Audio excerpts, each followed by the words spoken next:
Welcome to The Explainer. In India, a government job can come with some serious power. But who really sits at the top? Today, we're going to unpack the country's power elite. We'll look at the salaries, the perks, and the actual influence that comes with the most sought-after positions in the nation. So to really get to the bottom of this, let's just ask a very simple question. If you take all the politics out of the equation, who is the single most powerful bureaucrat in the entire country? And the answer is the cabinet secretary. Now, this isn't just some fancy title. It's the absolute peak of the civil services. It's the top of the entire pyramid for every single person who dreams of becoming an IAS officer. 2.5 lakh rupees, that's the salary per month.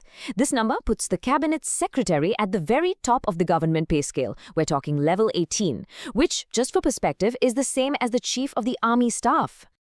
Okay, let's really dive into this. What exactly makes this one role so incredibly powerful? I mean, it's got to be more than just the salary, right? While their authority is just immense, the cabinet secretary is the chief coordinator for the entire central government.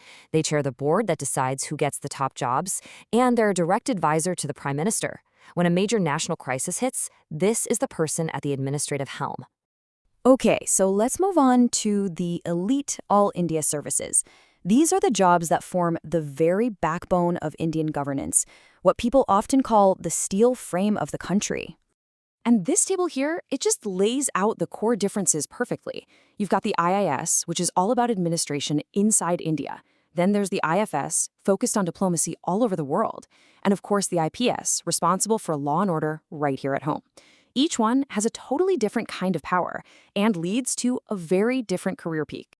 Now, this is where it gets really, really interesting, because there's a fundamental trade-off.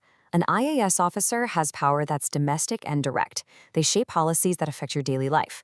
But an IFS officer, they give up that direct domestic influence to go shape how the world sees India, negotiating on the global stage.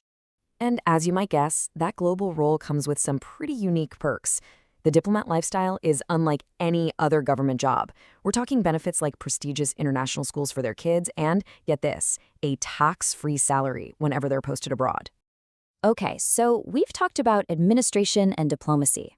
Let's switch gears and look at a different kind of power altogether, the kind that's all about economic and financial influence. So here's a fun fact that might actually surprise you, especially about starting salaries. See, even though a new IAS officer has a slightly higher basic pay on paper, an RBI Grade B officer gets such generous allowances that their actual take-home pay is way higher, often over a lakh a month right from day one. Now, there's another major route to a high-paying government career, and that's through India's public sector undertakings, or PSUs. These are those massive, state-owned companies running critical parts of our economy. Yeah, the top-tier PSUs, the really big ones they call Maharatnas, offer some of the most attractive packages you'll find anywhere in government service. Companies in the energy sector like ONG and HPCL are famous for snapping up the best engineering talent, usually through the National GATE exam. But hey, power isn't just about administration or economics, is it? Let's explore two more incredibly prestigious fields where influence comes from a unique mix of purpose and deep expertise. We're talking about the armed forces and scientific research. A career in the defense services is about so much more than a monthly paycheck.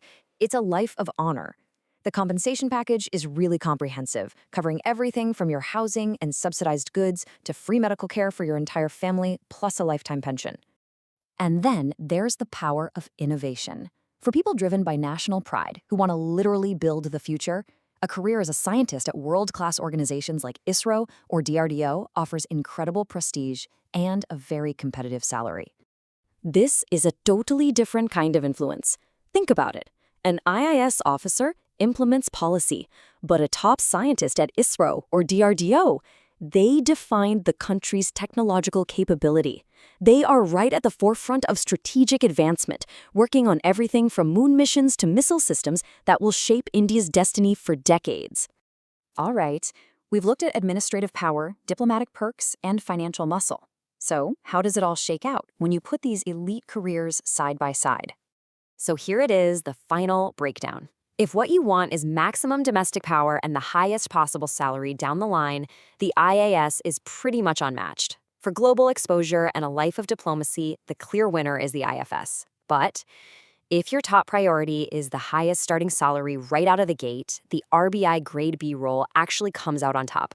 So at the end of the day, the best job, well, it all comes down to what you care about most. Is it the direct, hands-on administrative power of the IAS, the global stage of the IFS, the financial influence of the RBI, or maybe the nation-building prestige of being a top scientist? It really just leaves us with one final question. What does a top-tier career truly mean to you?